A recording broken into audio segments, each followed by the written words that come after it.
El viento del desierto me golpeaba la cara, como si quisiera arrancarme los recuerdos. La arena se metía en mis zapatos gastados, y el sol, aún en su caída, quemaba como brasa viva sobre mi nuca. Yo estaba allí de pie, con mi bolso de tela colgando del brazo y el corazón latiendo tan fuerte que sentía que se me iba a salir. Entonces lo escuché. Esa frase que todavía tantos años después me duele más que cualquier herida del cuerpo. Deja a tu madre aquí, que se las arregle sola. Y lo peor no fue escucharla. Lo peor fue ver cómo mi hijo le hizo caso. Nunca imaginé que la vida me llevaría a ese tramo olvidado de carretera entre Chihuahua y Juárez.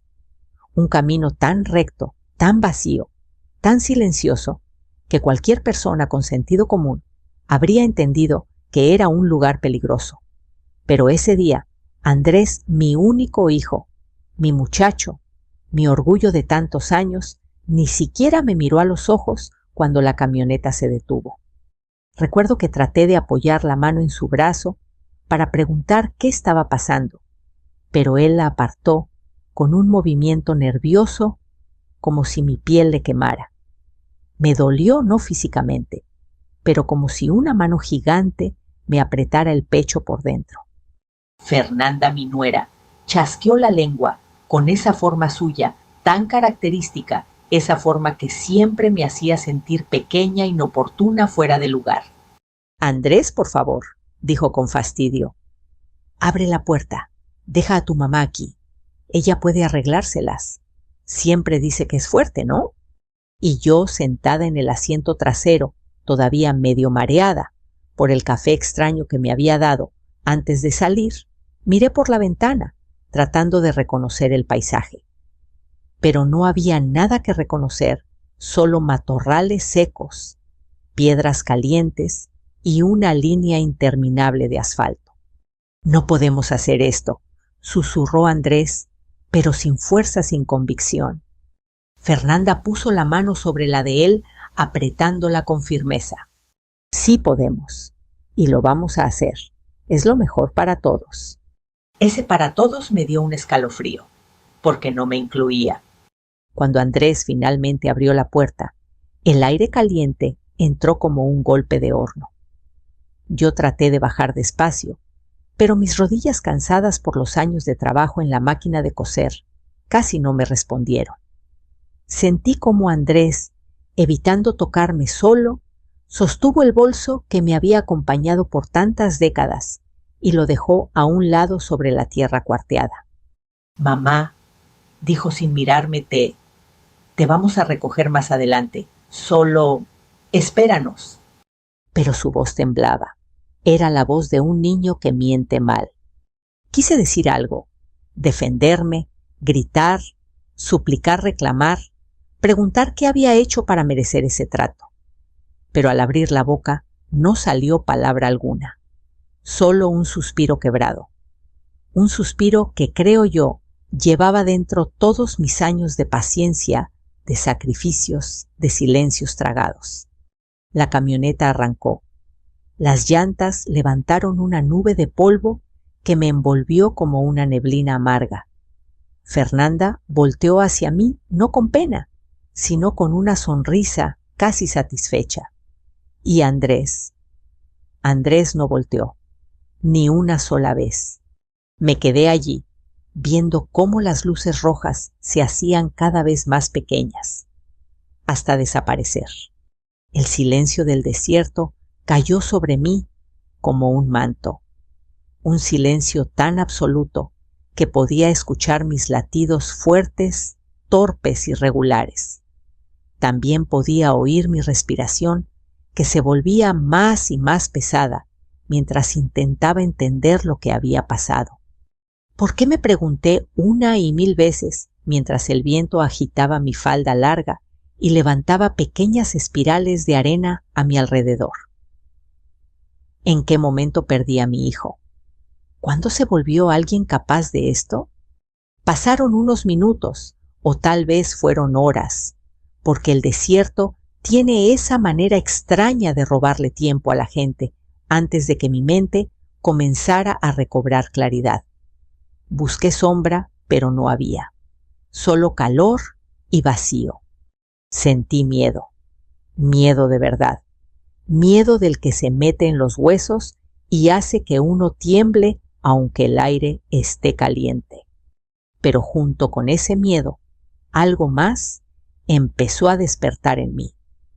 Algo pequeño al principio, apenas un susurro interno, como una voz que venía desde los años en que era joven fuerte, capaz de enfrentar la vida sin titubear. Esa voz me dijo: Rosa, no te mueras aquí, y después no les des ese gusto. Me enderecé como pude. Mis piernas dolían, pero me obligué a dar un paso, y luego otro. El horizonte parecía moverse conmigo burlándose, pero yo seguí. No sabía a dónde iba. No sabía si mis pasos me acercaban a alguien o me alejaban más de todo. Pero caminar era lo único que podía hacer, lo único que me mantenía viva. Cada vez que una ráfaga de viento frío rozaba mis brazos, recordaba la voz de Fernanda que se las arregle sola. Y esa frase, irónicamente, me daba fuerzas. El cielo empezó a oscurecerse. El desierto, ese mismo que quemaba horas antes, ahora parecía un animal enorme respirando frío sobre mis hombros. A lo lejos escuché un aullido. O varios. No quise pensar en lo que podría significar. Caminé hasta que mis pies parecían de piedra. El bolso se hacía más pesado cada minuto.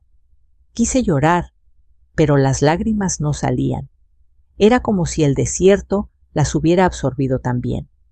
Hasta que de pronto una idea me golpeó el pecho. Tal vez Andrés volverá. Tal vez se arrepentirá. Me detuve. Me giré hacia la carretera vacía. Esperé. 5 minutos. 10. 20. Nada. El viento respondió por ellos. Y entendí que esa noche oscura y larga, me tocaba sobrevivirla sola. Pero también entendí algo más. Si lograba salir de ese infierno, no volvería a ser la misma mujer nunca más. El recuerdo de aquella carretera desierta no nació de la nada.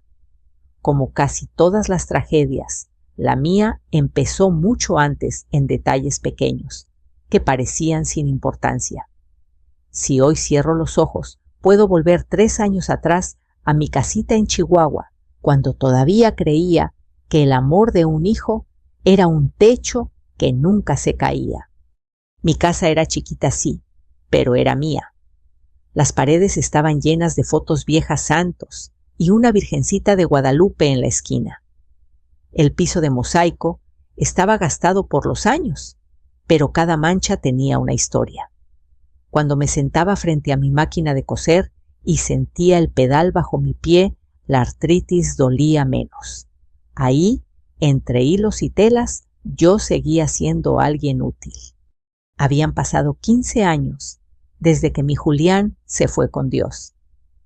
Con él compré esa casita ladrillo por ladrillo. Siempre decía: Rosa, mientras tengamos un techo propio, nadie nos va a poder correr del mundo. Quizá por eso me aferraba tanto a esas paredes. No eran solo cemento, eran la prueba de que alguna vez tuvimos sueños. Andrés creció ahí. Lo vi correr, con los rodillones pelados, dormir con la boca abierta, abrazado a un peluche sin ojos. Cuando tenía miedo, se metía a mi cama. Nunca te voy a dejar sola, jefita, me dijo una vez ya adolescente. Yo le creí. A los 40 años todavía venía a comer conmigo los domingos.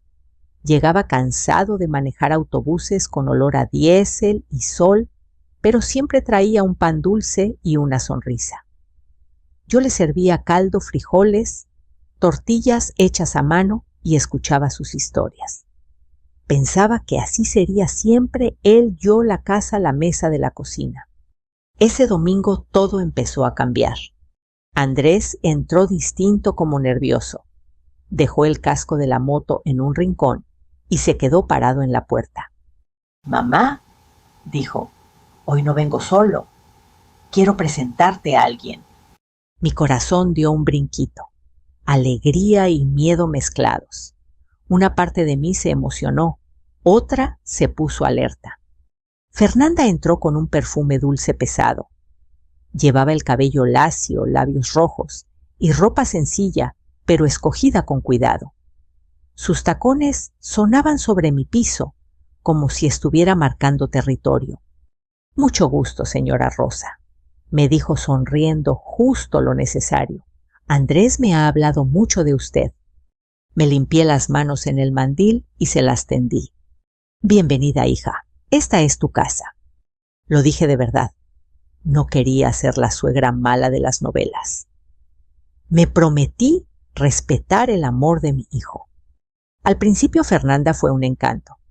Me elogiaba el guisado, me ayudaba a recoger la mesa, me preguntaba por mi salud. No parece que tenga casi 70 de veras, decía. Se ve fuerte. Y yo me dejaba querer por esas palabras. Andrés la miraba como si fuera la única luz del mundo. Pero hubo algo que me pinchó el alma. Fue cuando sus ojos recorrieron la sala, el sillón hundido, la televisión vieja, las cortinas que yo misma cosí. Sonrió, sí, pero los labios se le tensaron. Es una casa con mucha historia, comentó. Sí, respondí. Aquí crecimos todos. Ella asintió, pero en su mirada vi un cálculo frío. Un par de semanas después, Fernanda llegó con su mamá, doña Lidia, una mujer robusta, de cabello teñido de rojo y voz que llenaba la casa entera. «Para que pruebe, señora», dijo entrando sin esperar invitación. «Yo hago gorditas en el tianguis». Se sentó sin que yo se lo ofreciera y empezó a mirar a su alrededor sin disimulo. «¿Hace cuánto vive aquí?», preguntó, sirviéndose café ella misma. 40 años, respondí. «Desde que mi esposo y yo la compramos». «Uy, entonces esta casita ya vale buena lana», soltó con una risita. «Podría venderla y comprarse algo más moderno, ¿no?» Nunca había pensado en mi casa como dinero. Para mí era hogar. Andrés carraspeó queriendo cambiar de tema, pero Lidia siguió. «Yo tengo una conocida que vendió su casa vieja y ahora vive con la hija. Más segura, con cámaras, portón eléctrico. Los viejitos ya no están para andar solos». Fernanda la miró con aprobación. «Yo le he dicho eso mismo a Andrés», añadió, «que sería mejor que todos viviéramos en un lugar más nuevo, más seguro, más cómodo para usted». Sus palabras sonaban dulces, pero me rasparon por dentro. «Estoy bien aquí», respondí tratando de sonar tranquila. «Mis vecinos me conocen. Esta casa es lo único que tengo». Fernanda inclinó la cabeza como si me entendiera. «Precisamente por eso. Es su tesoro. Y un tesoro hay que cuidarlo». Lidia chasqueó la lengua. «El problema es que los adultos mayores se aferran. Luego pasan cosas, los asaltan, se caen, se enferman, y los hijos terminan con la conciencia sucia». Andrés, hasta entonces callado, habló al fin. «Mamá, no sería tan mala idea. Podríamos buscar una casa para los 3 más cerca de mi trabajo. Tú ya no estás para estar batallando sola. Yo me preocuparía menos». Ese ya no me atravesó. Lo miré. En su cara vi al hombre, pero también al niño, que me juró no dejarme nunca. Por un segundo sentí un hueco en el estómago, como cuando uno huele el humo antes de ver el fuego. Pude haber preguntado más. ¿Por qué tanto interés? Pero me dio miedo la respuesta. Así que sonreí como tantas mujeres de mi edad cuando no quieren pelear. «No se preocupen por mí», dije. «Mientras pueda caminar, me quedo aquí». Fernanda y Lidia se miraron de reojo. Fue una mirada rápida, pero la reconocí complot silencioso. En ese momento algo se movió en mi pecho, como una grieta minúscula en una pared antigua. No se ve desde lejos, pero anuncia que tarde o temprano algo se puede venir abajo. Lo que yo no sabía era que esa grieta era el comienzo del camino que años después terminaría en aquella carretera donde mi propio hijo me dejaría sola. No fue de un día para otro. Las tragedias familiares rara vez llegan como un rayo. Más bien, se deslizan despacito como agua que se filtra por debajo de la puerta hasta que un día uno se despierta con los pies mojados sin saber desde cuándo empezó a entrar el desastre. Fernanda y doña Lidia no volvieron a mencionar directamente la idea de vender la casa durante unas semanas, pero algo en el ambiente cambió. Como si con cada visita trajeran un viento frío que se quedaba flotando entre mis paredes, empujando mis recuerdos hacia las esquinas. La primera señal, y aunque entonces no lo entendí, hoy lo veo claro, fue cuando Fernanda empezó a meterse en mi rutina de una forma sutil, casi amorosa. «Señora Rosa, esa bolsa de mandado ya está muy vieja», dijo un día, tomando la que yo usaba desde que Julián vivía. «Déjela, yo le compro una nueva más moderna». La mía estaba deshilachada, sí, pero aún servía. Aún así, ella la tiró sin pedirme permiso, como si fuera basura. Me quedé allí parada, frente al bote, sintiéndome ridícula por querer rescatarla. No era la bolsa, no, era que había sido mía. Después empezó a revisar lo que yo comía. «Otra vez café», decía sirviéndose en mi cocina sin preguntar. «Eso le hace daño a su presión. Mejor tómese esto». Y me daba unas pastillas sin marca envueltas en papelito. Yo, tonta, todavía confiaba. No imaginaba que su preocupación podía esconder un plan. Lidia, por su parte, no tenía el tacto de Fernanda. Ella era directa e invasiva. «¿Y esos papeles?», preguntó una tarde, entrando a mi recámara como si fuera suya. «No debería tenerlos aquí. Los papeles importantes los debe guardar el hijo, no la mamá. Luego pasa algo y ni cuenta se dan». Eran los papeles de la casa, el título de propiedad, el esfuerzo de toda mi vida guardado en una carpeta azul. Lidia los tomó con sus dedos llenos de anillos y los abrió hojeando como si revisara un menú. «Mire nomás», dijo, «ya deberían ir pensando en actualizarlos. Estos están viejísimos». Se los quité de las manos sin pensar. «¿Están bien donde están?», le dije con la voz más firme de lo que esperaba. Ella arqueó la ceja y soltó una risita seca. «Ay, señora, no se ponga así. Es por su bien». Pero yo ya no confiaba, no en ella. Con Andrés la historia era distinta. Él no tenía maldad, pero sí tenía miedo. Miedo de no dar el ancho de fallarle a Fernanda, de parecer poco hombre. Lo veía nervioso, inquieto, siempre revisando el celular, respondiendo mensajes que lo ponían tenso. Cuando yo le preguntaba, «¿Todo bien, hijo?», él solo sonreía forzado. «Sí, mamá, solo cansancio». Pero ya no venía igual. Antes se sentaba a platicar conmigo sin prisas. Ahora revisaba el reloj, como si estar conmigo fuera una obligación que cumplir antes de seguir su verdadero día. Una tarde, mientras preparaba caldo de pollo, escuché voces bajas en la sala. Era Fernanda y Andrés. Yo me acerqué despacito, con la cuchara aún en la mano, sin querer interrumpir. Pero lo que escuché me heló la sangre. «Andrés, te lo dije. Si no vendemos la casa, nunca vamos a salir del hoyo», decía Fernanda, con un tono impaciente.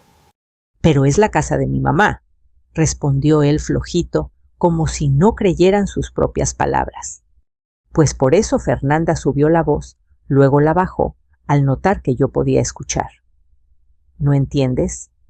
Esa casa es la única oportunidad que tenemos.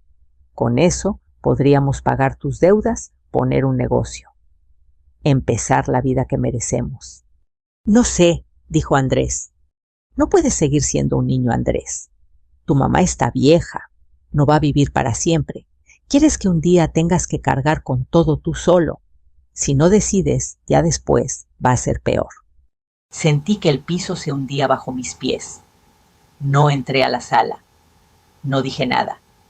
Solo regresé a la cocina, pero la cuchara me temblaba tanto que cayó al suelo. El caldo salpicó el piso y me puse a limpiarlo casi de rodillas, intentando controlar la angustia. Esa noche no dormí. Me quedé mirando el techo, escuchando los ruidos de la calle, preguntándome en qué momento mi hijo empezó a verme como una carga. Los días que siguieron solo empeoraron la situación. Fernanda empezó a limpiar mi casa sin preguntarme. Abría cajones, movía muebles, sacaba cajas de recuerdos y decía: «Esto ya no lo necesita, está ocupando espacio». Una vez tiró una cajita donde yo guardaba cartas viejas de Julián, cartas que él me escribía cuando salía de viaje por trabajo. Las encontré en el bote de basura, manchadas de café y grasa. Me rompió algo por dentro, algo que no pude reparar. «No sabía que eran importantes», dijo ella, encogiéndose de hombros. Pero lo dijo sin disculpa, sin remordimiento. Otra tarde, mientras hacía tortillas, mis rodillas fallaron y me caí. Andrés no estaba, pero Fernanda sí. Me vio en el piso y no se acercó. Solo sacó el teléfono y me grabó. «Es para que tu hijo entienda que ya no puedes estar sola», murmuró. Yo quise ocultar mi dolor, pero no pude. Esa grabación, supe después, fue una de las piezas que Fernanda usaría para convencerlo de que yo necesitaba mudarme. Poco a poco, Fernanda y Lidia fueron aislándome de mis propias amigas. Un día mi vecina Tere vino a tomar café conmigo y Fernanda, sin rubor, le dijo: «Ay, disculpe, pero doña Rosa está muy cansada. Ya no puede recibir visitas cuando quiera. Necesita descansar». Tere se fue triste. Yo me quedé con un nudo en la garganta y esa noche por primera vez me sentí intrusa en mi propia casa. Un viernes por la tarde ocurrió lo peor. Me desperté mareada con un extraño sabor metálico en la boca. La cafetera estaba encendida, aunque yo no la había tocado. Fernanda entró a mi recámara con una sonrisa falsa. «¿Cómo se siente, señora? ¿Todo bien?».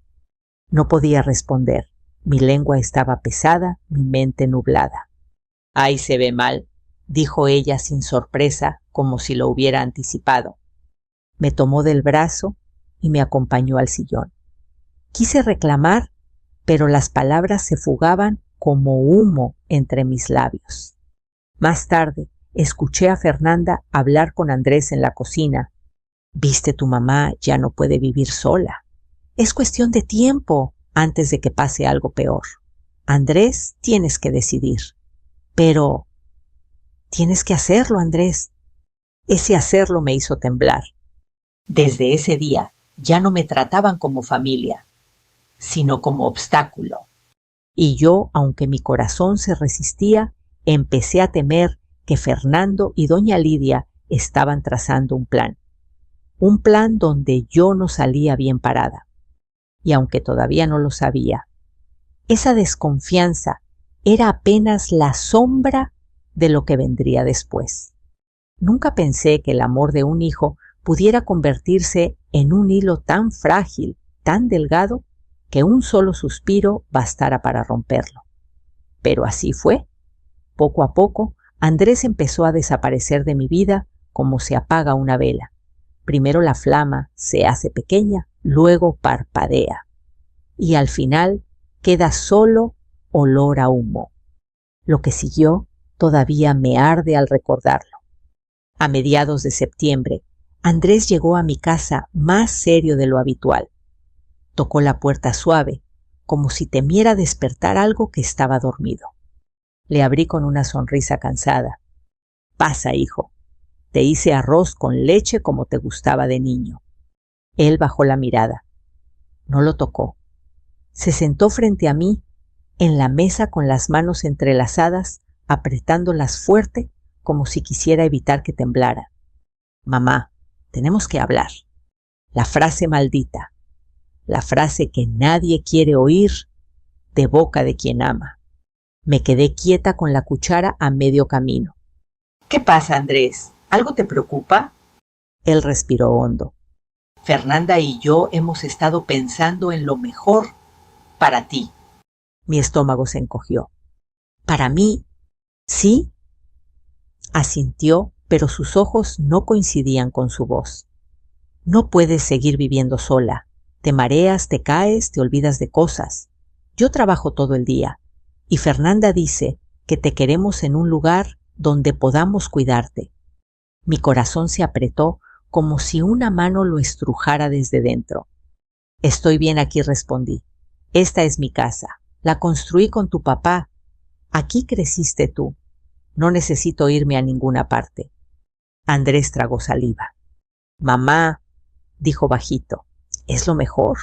Y además, hizo una pausa, vender la casa nos ayudaría a empezar un negocio.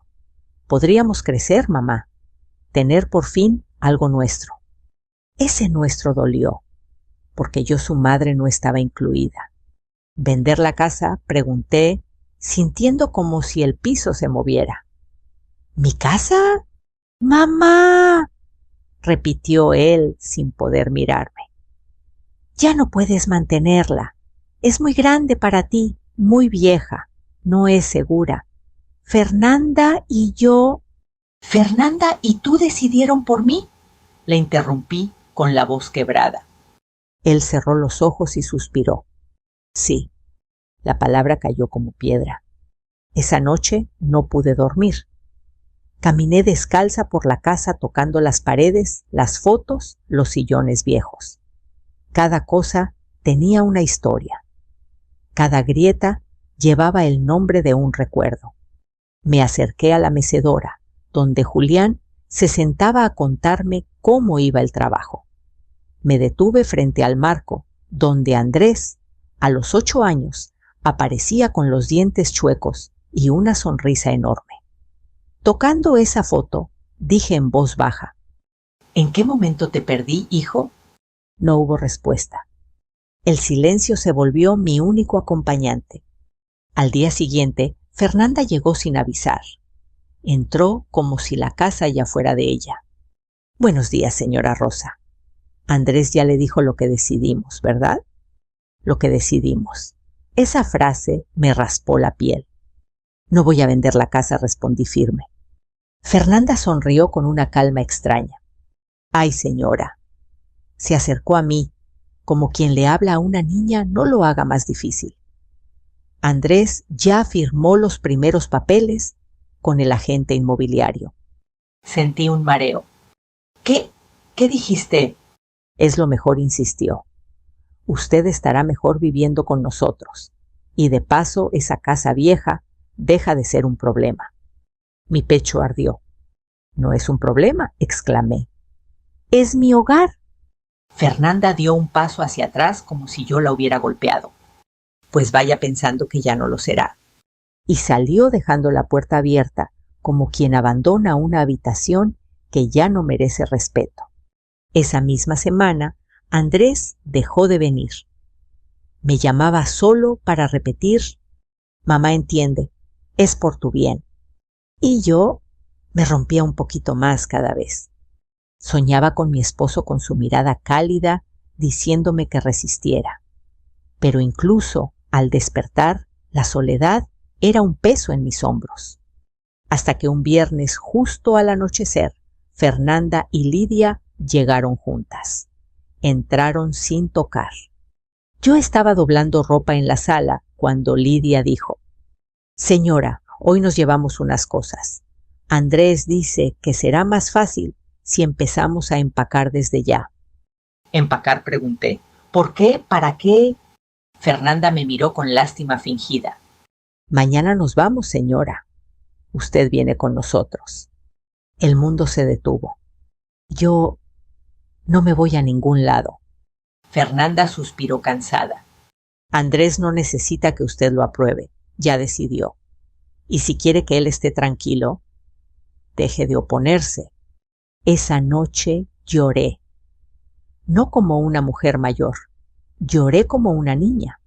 Lloré doblada sobre la cama que compartí tantos años con mi esposo, sintiendo que la vida me quitaba todo a la vez. Y entonces pasó algo peor. A medianoche escuché ruido en la cocina. Me levanté y encontré a Lidia guardando mis papeles de propiedad en una bolsa. ¿Qué está haciendo?, grité. Ella me miró sin vergüenza. Asegurando el futuro de mi hija y mi yerno. Usted tranquila, no se va a arrepentir. Traté de quitarle la bolsa, pero me empujó. Usted ya no puede manejar estas cosas, gritó. Todo es por su bien. Fernanda llegó corriendo. ¿Qué pasa? Tu suegra se está poniendo terca, respondió Lidia. Agarra tus cosas. ¡Vámonos! ¿A dónde?, pregunté temblando. Fernanda respondió con esa voz fría que años después escucharía en mis pesadillas, a donde Andrés dijo, vámonos. Y sin más me tomaron de los brazos. Yo pataleé, grité, lloré, pero ellas eran dos, y yo, solo una mujer cansada. Me subieron a la camioneta mientras repetían, es por tu bien, es por tu bien, es por tu bien. Pero nada que se hace con fuerza puede ser por el bien de nadie. La camioneta arrancó. Yo no sabía hacia dónde me llevaba. No sabía que ese viaje terminaría en la carretera donde mi destino cambiaría para siempre. La noche estaba tan oscura que parecía que el cielo entero había decidido cerrarse. La camioneta avanzaba por la carretera vacía, tragándose kilómetros sin decir a dónde íbamos. Yo iba en el asiento trasero, con las manos temblorosas, apretando mi bolso de tela, ese pequeño pedazo de vida que Fernanda no había alcanzado a empacar. Mis ojos lloraban sin ruido como llora una mujer que ya no tiene fuerzas ni para gritar.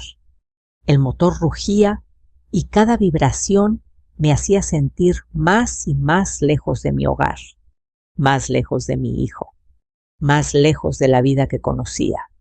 ¿A dónde me llevan?, alcancé a preguntar con la voz ronca. Lidia volteó desde el asiento del copiloto. A un lugar donde no estará sola, respondió con esa frialdad que la caracterizaba. Fernanda añadió, estamos haciendo lo correcto. Un día nos lo vas a agradecer. Yo no respondí. No podía. Las palabras chocaban en mi garganta sin salir. La carretera se estiraba como una cinta interminable bajo la luz débil de los faros. De un lado, montes secos. Del otro, nada. La noche olía a polvo y abandono. El silencio se volvió insoportable hasta que Fernanda puso la mano sobre el brazo de Andrés. Aquí está bien, dijo. La camioneta se fue frenando despacio. Mi corazón empezó a golpearme el pecho. No podían estar pensando lo que yo temía. Fernanda, balbuceé Andrés. ¿Qué están haciendo? La camioneta se detuvo por completo. El viento del desierto silbaba como un espíritu triste. Fernanda se volvió hacia mi hijo. ¡Hazlo! Él no respondió. Tragó saliva. Miró al frente.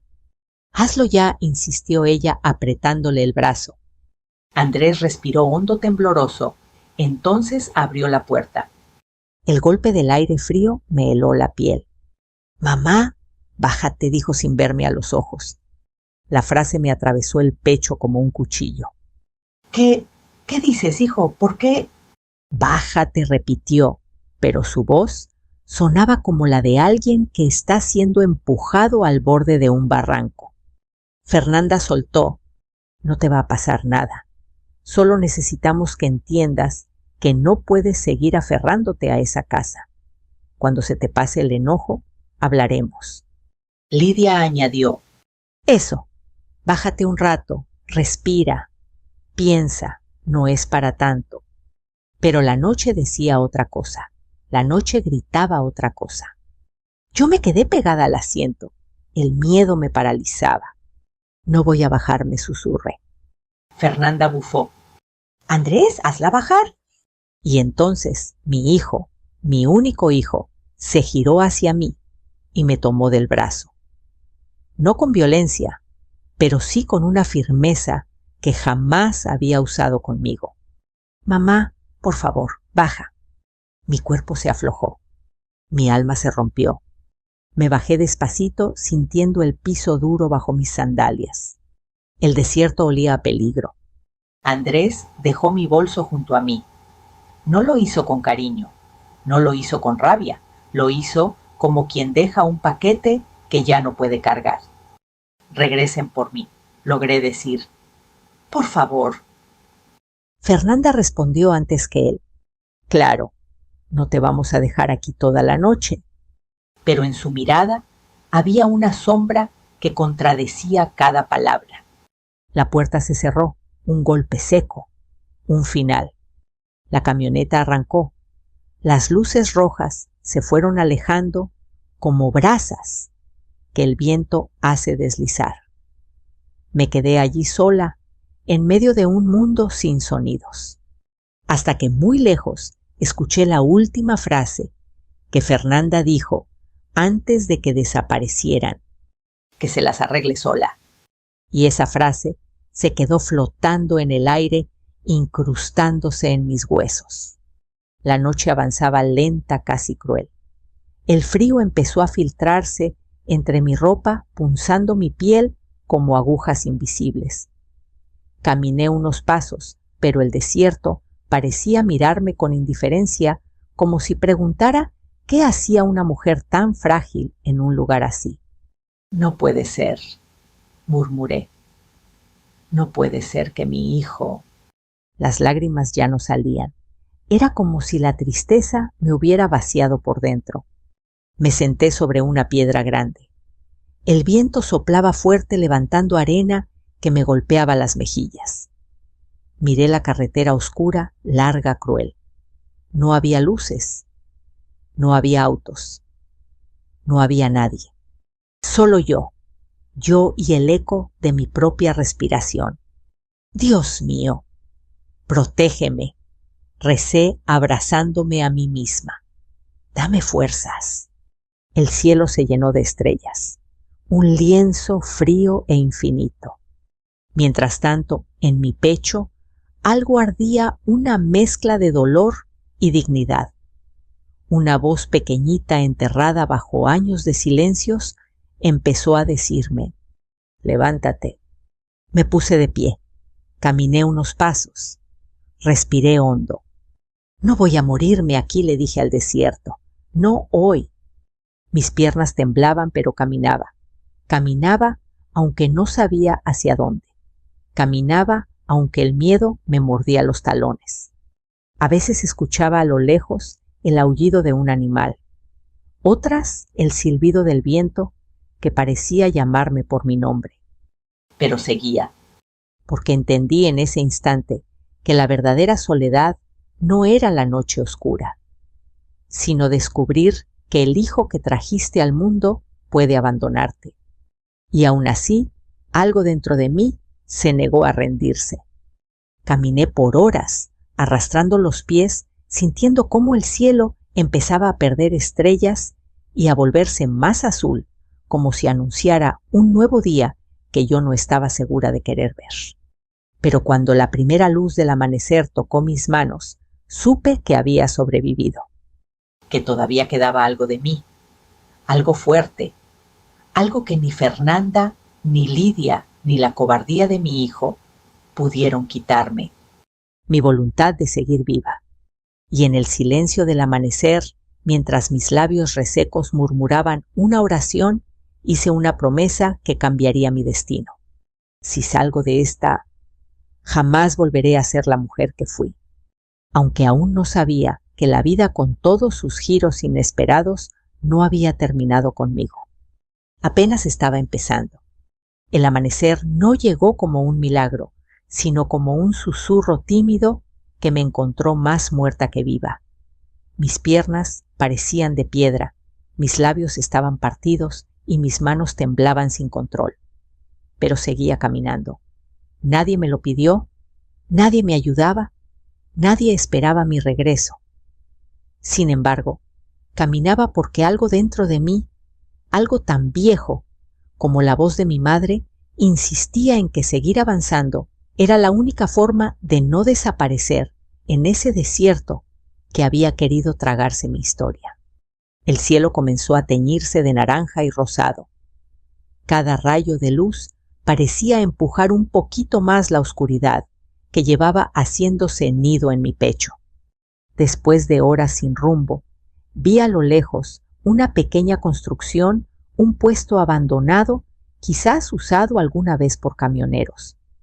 Tenía un tejado a medio caer y unas paredes grafiteadas, pero era un lugar real, tangible, un trozo del mundo que no quería matarme. Me acerqué con pasos cortos arrastrados. El viento me golpeaba la espalda como queriendo regresarme, pero no más retrocesos. Me senté bajo el tejado roto, respirando despacio. La sombra era poca, pero suficiente para no quemarme viva. Mi voz salió ronca, raspada. Gracias, Dios mío, gracias. Cerré los ojos y dejé que el silencio se convirtiera en un bálsamo. Después de toda la violencia emocional, toda la traición, todo el abandono, ese pequeño pedazo de sombra se sintió como un abrazo. No sé cuánto tiempo pasó, minutos, tal vez una hora, hasta que escuché un sonido, un motor. Mi corazón dio un vuelco. Quise levantarme, pero mis piernas no respondieron. Entonces levanté la mano débilmente. Una camioneta vieja y polvorienta se acercaba. No era la de Andrés. Esa yo la habría reconocido aún en sueños. Esta era más grande, más ruidosa, con un par de llantas gastadas a punto de rendirse. El vehículo frenó. De él bajó un hombre moreno, de unos 50 y tantos años, bigote espeso, camisa vaquera, desabotonada en el pecho. Señora, dijo alarmado, ¿está usted bien? Quise decir que sí, que no quería molestar a nadie, que estaba bien, pero cuando abrí la boca solo salió un gemido. El hombre corrió hacia mí. ¡Ay, bendito! ¿Qué le hicieron? ¿Qué hace aquí sola? Me ofreció agua de una botella. El primer trago me quemó la garganta, pero fue un dolor bueno, un dolor que te dice todavía estás viva. Yo... Traté de decir, me dejaron. Mi hijo. Él frunció el ceño. No se preocupe, ahora dijo con firmeza, pero con ternura. Primero vamos a sacarla de aquí. Soy Mateo, vivo a unos 10 kilómetros de aquí. Mi esposa puede ayudarla. Mateo me cargó casi como si fuera una niña. Yo que toda mi vida había trabajado con las manos cocinado, cargado bolsas de mandado, criado un hijo. Me sentí ligera. Vulnerable sí, pero también cuidada. Algo que no sentía desde que Julián vivía. Me acomodó en la cabina de su camioneta y cubrió mis hombros con una manta vieja que olía a hogar. Aguante poquito, señora, me dijo mientras arrancaba. Ya va a estar bien. Y por primera vez desde aquella noche le creí a alguien. La casa de Mateo estaba lejos de la carretera principal, en un pueblito rodeado de mezquites y gallinas. Al llegar una mujer gordita, de cabello recogido y manos ásperas, se llamaba Carmen, salió corriendo al ver en qué estado iba. Virgen Santísima, ¿qué le pasó, Mateo? La dejaron tirada en el desierto, respondió él indignado. Probablemente su familia, pero no estoy seguro. Carmen puso una mano caliente en mi frente. Pobrecita. Pásenla adentro, vamos a darle caldito. Mateo trae más agua. El aroma del caldo llenó mis sentidos. Me hizo recordar mi casa, mi cocina, el vapor saliendo de la olla, mientras Andrés de niño me contaba cómo le había ido en la escuela. Lloré, no pude evitarlo. Carmen me abrazó sin preguntar nada. Llore, señora. A veces las lágrimas salen para que el alma respire. Y yo lloré. Lloré como si estuviera expulsando de mi pecho todo el veneno de Fernanda, toda la frialdad de Lidia, toda la cobardía de mi hijo. Pasaron los días. Mateo y Carmen me cuidaron como si fuera de su familia. Me alimentaron, me dieron cobijas, me dejaron dormir en una camita pequeña junto a la ventana. No tiene que pagar nada, decía Carmen. Dios nos puso en su camino. Ya verá que todo se va a acomodar. Todos los días me preguntaban si quería que fueran a la policía. Todos los días respondía que no. Todavía no. No tenía fuerzas para enfrentar lo que eso significaba. Pero lo que sí tenía era tiempo. Tiempo para pensar, para sanar, para recordar quién era yo antes de que alguien me hiciera creer que no valía nada. Una tarde, mientras me cepillaba el cabello frente al espejo, me reconocí. Me vi. Vi mis ojos cafés, mis arrugas, mis manos marcadas por los años. Y pensé, Rosa, todavía estás aquí. Y con esa certeza, la fuerza comenzó a regresar, poco a poco, suave pero constante. Un día, mientras barría el pequeño patio de tierra, escuché la voz de Mateo. Señora Rosa tiene una llamada. ¿Una llamada para mí? Mi corazón se apretó. Yo no había dado mi nombre a nadie, ni mucho menos el paradero. ¿Quién podría saber? Es un muchacho, dijo Mateo confuso. Dice que es su hijo. Sentí que el aire me abandonaba, que la vida suspendía su peso un instante. Caminé hacia el teléfono con pasos lentos. Tomé la bocina. Mi mano temblaba. Bueno. Hubo un silencio largo, y entonces escuché la voz quebrada que conocía desde que nació. Mamá, mamá, por favor, regresa. ¿Regresar? Susurré sin respirar. Él sollozó. Perdón, mamá, perdón, todo salió mal. Fernanda, todo se vino abajo. Sentí que un nudo se me atoraba en la garganta. Mamá dijo con voz pequeña, casi infantil. No sé qué hacer sin ti. Mi pecho se llenó de un dolor viejo, pero también de algo que no esperaba. Compasión, porque detrás de todo su error, su cobardía, su traición, seguía siendo mi hijo. La voz de Andrés siguió rota. Estoy arrepentido. Por favor, regresa. Miré la ventana. El cielo estaba limpio. La vida otra vez me estaba poniendo en un cruce de caminos. Y yo sabía que lo que dijera a continuación decidiría no solo mi futuro, sino el de mi hijo. Tomé aire y finalmente respondí. Hijo, tenemos que hablar, pero esta vez será diferente. El teléfono seguía caliente en mi mano. La voz de Andrés, esa voz que había escuchado desde que lo tuve en mis brazos por primera vez, temblaba como la de un niño perdido. Y aunque mi corazón aún cargaba cicatrices recientes, algo dentro de mí se abrió como una ventana que deja entrar el primer rayo del amanecer. ¡Hijo!, repetí con suavidad, tratando de mantenerme firme. Vamos a hablar, pero no como antes. Esta vez yo también tengo algo que decir. Él lloraba. Se escuchaba a Fernanda al fondo sollozando también, pero yo no quise preguntar por ella todavía. Primero Andrés. Mamá, estoy tan arrepentido. Todo se nos vino abajo. Fernanda perdió su trabajo, yo debo más dinero de lo que puedo pagar. Y cuando volví a la casa y no estabas, sentí que se me cayó el mundo. No debí escucharlas. No debí dejar que te fueras. No debí abandonarte. Sus palabras me atravesaron con una mezcla de dolor y alivio, porque aunque era tarde, aunque el daño estaba hecho, esa era la verdad que yo necesitaba oír, una verdad sin máscaras. Hijo, le dije manteniendo la voz firme, yo te perdonaría 1000 veces, pero para sanar esto, no basta con el perdón. Tú tienes que aprender, tienes que cambiar. Andrés tragó saliva. Haré lo que sea, mamá, lo que me pidas. Respiré profundo, sintiendo cómo mis pulmones parecían llenarse de una fuerza nueva. Muy bien, entonces escucha con atención. Mateo y Carmen se quedaron cerca sin interrumpir, pero ofreciéndome su presencia como un abrazo silencioso. No voy a volver a tu casa, dije con claridad.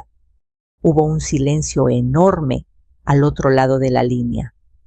Un silencio que pesó más que cualquier palabra.